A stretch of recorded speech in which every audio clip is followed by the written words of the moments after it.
Hey everybody, I just wanted to film a quick video going over some key concepts during the Gilded Age, specifically when we talk about our first millionaires and billionaires.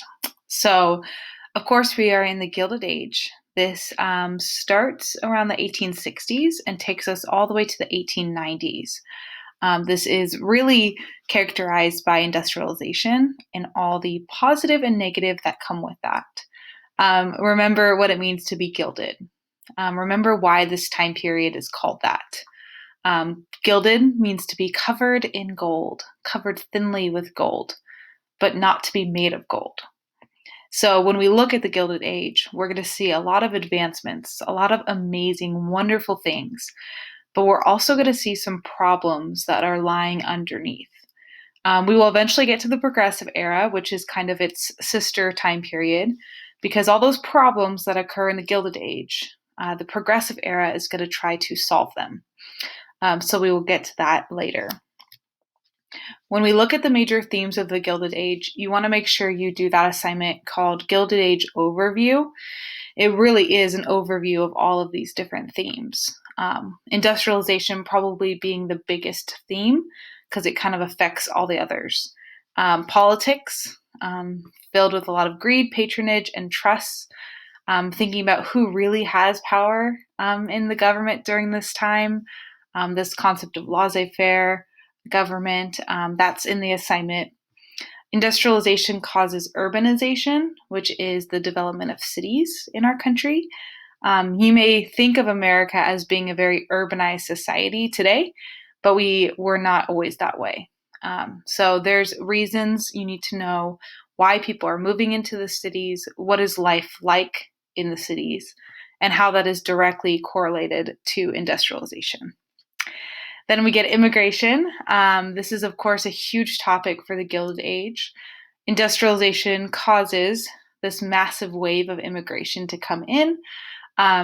We have Ellis Island and Angel Island bringing in so many immigrants from around the world because America becomes that idea of economic prosperity, the place where you can get a good job. There's reasons why they're getting pushed out of their home country, and there's economic reasons why they are getting pulled into America during this time. So industrialization and immigration always go hand in hand. We saw that with the market revolution as well, the one that happened in the antebellum time period. We saw that industrialization caused a wave of immigration, but now we get that like 2.0, much bigger, much larger. It's a bigger industrial revolution, therefore it's a bigger wave of immigration. But the one that this video is going to focus on is the last theme of the Gilded Age, which is classes of people, the wealth gap. Of course, this correlates back to industrialization. That's the most important theme of this time period. But the Gilded Age problem is this big, massive wealth gap. Now, you guys know that we live in a capitalistic society, so people are going to have different incomes in America. That's just what's always going to happen.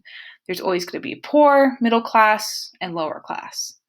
But what's interesting about this time period, why this might be a problem, I guess, is that from 1860 to 1900, the wealthiest 2% of American households owned more than a third of the nation's wealth, while the top 10% owned roughly 3/4 of the nation's wealth. The bottom 40% had no wealth at all. The two areas that I want you to focus on is the fact that the top 2% own more than a third of the nation's wealth. Then the bottom 40% are having no wealth at all. What this means is we have a small elite group of incredibly wealthy people, and we have a 40% group of America that is living in poverty. Not middle class, not like average, maybe normal households. We're talking about 40% of people not really having a savings, not being able to make ends meet, not getting a livable wage, having their entire family go to work just so that they can provide food for the table that week. So this is the issue.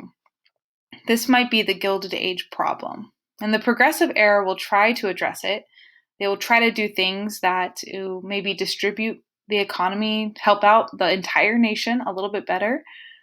But when we talk about the wealth gap, we have to talk about these four men right here. There's actually even more. Jay Gould, his last name is Gould. He's also one of these mega people. But I picked these four because I feel like they're very prominent men during this time. And you guys know we either classified them as captains of industry or robber barons. Make sure that you know those two terms. I think I forgot to put them in this slide. But I've talked about them in class, and they're in the assignment called Captains of Industry and Robber Barons. John D. Rockefeller, Andrew Carnegie, Cornelius Vanderbilt, and J.P. Morgan. I feel like you see a little bit of both characteristics in these men. I think you see a little bit of they're efficient and they're smart and they're wise and they made great investments. They invested in the right things. These men are obviously investing in companies that are really big for the Gilded Age. We have oil, steel, railroads, and steamships. That's huge for the Gilded Age. So why not make a successful company with a successful product? It's like today in 2020, if you're doing an online buying and shipping organization like Amazon, you're in the right moment. A lot of people need to buy things online and ship them online. So that's a good business to have in 2020. And these men are obviously having good businesses for the Gilded Age. So let's start with Andrew Carnegie. One thing that Andrew Carnegie is famous for, other than being incredibly rich because of his steel company, one of the things he's famous for is writing an article called Wealth. And in that article called Wealth came this idea called the gospel of wealth. Gospel means good news. So think of this as the good news for the wealthy. Andrew Carnegie made this idea very popular in 1889. Look at the second bullet point. The rich should give their money to institutions or ideas that promote the poor to cultivate better habits. Carnegie described his belief that it was the moral responsibility of the rich, especially the self-made rich, to tackle wealth inequality by giving their surplus wealth to those who were less fortunate. So Carnegie became very famous for this, and he encouraged many other people like him who were very wealthy to give back to their communities. But keep in mind that Carnegie does not believe in just giving money freely. He does not believe in like government handouts or writing people like these huge mega checks. He wants to put money into things that he thinks will better society. He thinks that they will help the poor cultivate better habits. His big thing is libraries and universities. He really thinks education and learning can help people get out of poverty. Keep in mind, obviously, there's no internet. There's no way to learn information other than experience or books. So if you can't have the experience, if Carnegie can't give everyone the experience, then the best thing you got is a book. And you can learn a lot from a book. You can learn a lot of skills. You can learn a lot of valuable information from a book. And so Carnegie put millions of dollars into all these different libraries, again, because he felt like it was his moral responsibility to give back to society. Now, he met a lot of pushback in this idea. Because if you know about Carnegie, and I know you do from the assignment we just talked about, Carnegie was known for giving his workers very low wages, not livable wages. They worked really long hours, they sometimes worked in dangerous conditions, and they received very low wages, which means that Carnegie is getting very rich. Carnegie basically has a monopoly over steel, and you guys know how much people are using steel. So his workers are barely making it, but he's becoming a very, very rich man. But he's also preaching, and he's also giving back money into libraries. So this is interesting, and that's why this political cartoon is hitting on kind of the two-faced, the Carnegie in his great double role. Carnegie, the employer, who doesn't give you money, enough money to live, and Carnegie, the philanthropist, the one that gives money to libraries. So this was hard for some people because they saw a lot of holier than thou attitude coming from Carnegie, that he's deciding what's best for society. He thinks libraries will help you more than a livable wage. So you can see how there's a little bit of a captain of industry idea here, and there's also a little bit of a robber baron idea here. Speaking of this idea of captain of industry and robber baron, when we talk about John D. Rockefeller, he's also a very complicated man. You know from the assignment, I'm not going to go over all of it, but you know that he invested in oil at the right time. He created an oil company as called Standard Oil, and that company grew through certain methods that you might remember in class, lowering his prices of oil, kind of making the competition go bankrupt, raising the price of oil when it was just him, and paying his workers a livable wage, but still kind of taking the majority of the money, obviously, for himself. Well, one of the things that John D. Rockefeller did was officially monopolize on oil. If you needed oil, you basically had to go to Standard Oil Company. And oil is obviously huge. We know how important oil is. So if you controlled all the oil, this would be a big deal. Well, the government tried to step in and try to block monopolies because although Standard Oil created jobs, Standard Oil was also bankrupting a lot of companies that had a lot of jobs. So yes, if you worked for Rockefeller, you liked his monopoly because you benefited. But there's more people that are losing out in a monopoly. There's more companies, more mom and pop shops, more little guys that are getting hurt by monopolies. So the government tried in the Sherman Antitrust Act in 1890, the government tried to outlaw monopolies.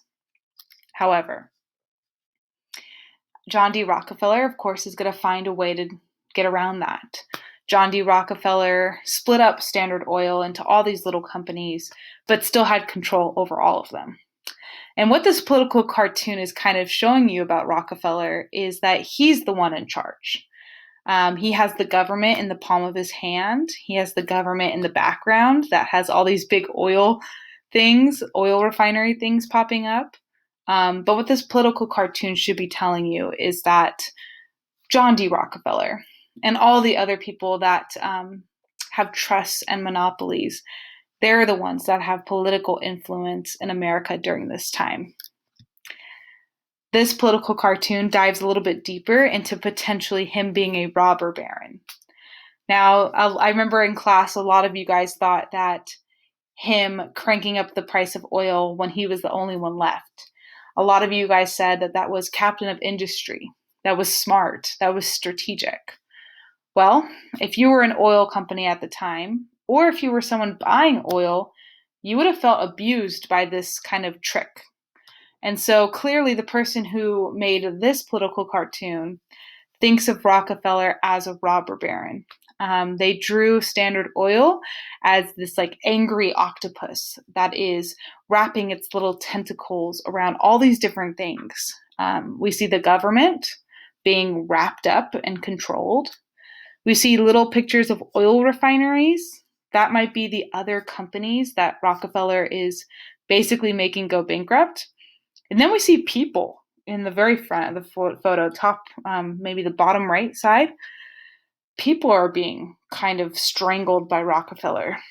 That could be the other businesses, that could be his workers, that could be whatever. Average, normal people who are buying oil from him could feel abused by his company. But a lot of you said he was a captain of industry for his methods, and you probably liked the fact that he gave over $500 million to medical research, to African Americans, to all these different groups. You probably loved that about him. But the way he earned his fortune, some people think that the way he got it, maybe not what he did with it, but the way he got it might have been unethical. Okay, our next guy is Vanderbilt. I wanted to show you a political cartoon of him. This is that Gould guy I was telling you about earlier that we didn't focus on in this assignment. But Vanderbilt is our steel and our steamship guy. I think the ways that he got his fortune were very efficient, very smart. He learned how to make a really good steamship. He knew how to make a common system, how to kind of merge things together to become this railroad tycoon, to become the steamship person. But this political cartoon, again, every single one of these cartoons has an opinion, has a point of view. And this one shows Vanderbilt being just kind of on top of this mountain with these over dramatic bellies, kind of showing this greed, I guess. And they are sitting on this island that is being held up by the working class. I think this picture does a great job at showing the Gilded Age problem. Yes, we have these men at the top that might be the leaders of the company, and they are incredibly rich, incredibly comfortable in America. But they're being held up by the backbone of the working class that is working really hard, really long hours, really hard labor for very little money. Even if they try to go into unions and even if they try to go on strike, they're not getting a lot of success in the Gilded Age. And so it's really hard to be the majority of people in America. If you were a Vanderbilt person, you love the Gilded Age. You have power, no one's stopping you, and you have money. But if you're basically everybody else, the Gilded Age is really, really hard. There's not really a middle class during the Gilded Age. You're either rich and comfortable, or you're like these people in the political cartoon. Our last guy is J.P. Morgan, which, if you're in my 7th period, clearly you guys loved this person. He was the guy who knows how to merge companies. So how did he make his fortune? He knew how to take a failing company, merge it with a different company, change a couple things, and boom, he can make these companies successful. So he was making his fortune by buying out all these other companies, putting them together, steel, whatever it is, he's going to put it together and kind of be the guy on top. He's definitely making monopolies, but the government can't stop him. In fact, as many of you guys love to point out, the government asked JP Morgan for help when they were in a financial crisis.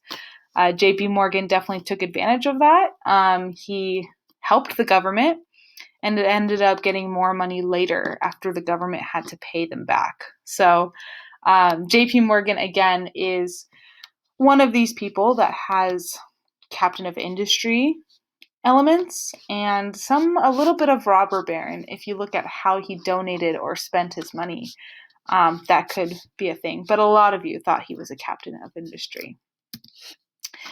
The last concept that I want to make sure you get down in your notes is something called social Darwinism. This was an idea that was very popular during this time. So if you remember in biology, which I know all of you just said, what is biology? But in biology, there's this idea made by Charles Darwin. If you remember the birds, the little finch birds. He thought of this idea called natural selection, or survival of the fittest. So if you remember, he was studying these birds, and these birds had different beaks. So the birds with the thinner beaks could get the food, and the birds with the fatter beaks couldn't get their food. So what was tending to happen is the birds with fatter beaks started dying off. And eventually the species evolved so that it could get food, the thinner beaks. And so you take this idea of survival of the fittest and now you apply it to society. Now you apply it to the economy, to business in America, to capitalism. Survival of the fittest in capitalism. This is the idea of social Darwinism. Look at the second bullet point. Social Darwinism was embraced by the nation's wealthy upper class in the late 19th century to justify their accumulation of wealth and power. So while some Americans do not like the fact that these men are so incredibly rich, The rich upper class claim it to be social Darwinism, that they are the fittest and they're the ones surviving and thriving. And it's not their fault. It's this idea of, well, we thought of a better company, we thought of a better product. We, again, are the fittest and we're the ones surviving. So that's the idea of social Darwinism. If you were a poor person during this time, you would not like this idea. But if you were an upper class, wealthy person during the Gilded Age, you definitely would have supported this idea. So ending it off with the themes of the Gilded Age, again, everything boils down to the industrialization and the Industrial Revolution. It kind of caused all these other themes to occur. So again, if one of these areas is a little fuzzy, feel free to Google it. Feel free to type in immigration during the Gilded Age. Maybe write the word "a push" next to it, and you'll probably get some study sites to help you. You can also email me. You can also ask a friend. But the Gilded Age overview assignment definitely goes over these main themes, and then I'm going to dig into a couple more of them in different assignments. So with that, that was kind of the overview of this. I hope you guys have an amazing break. I'm going to end this video. Oh, this was a quote by Vanderbilt that I thought was super interesting. He was hated, he was revered, he was resented. He always commanded respect, even from his enemies. So I know in my 7th period, people definitely were hating on Vanderbilt for some of his life choices. But if you were alive in the Gilded Age, you would have at least maybe respected him. I don't know. Okay, bye guys.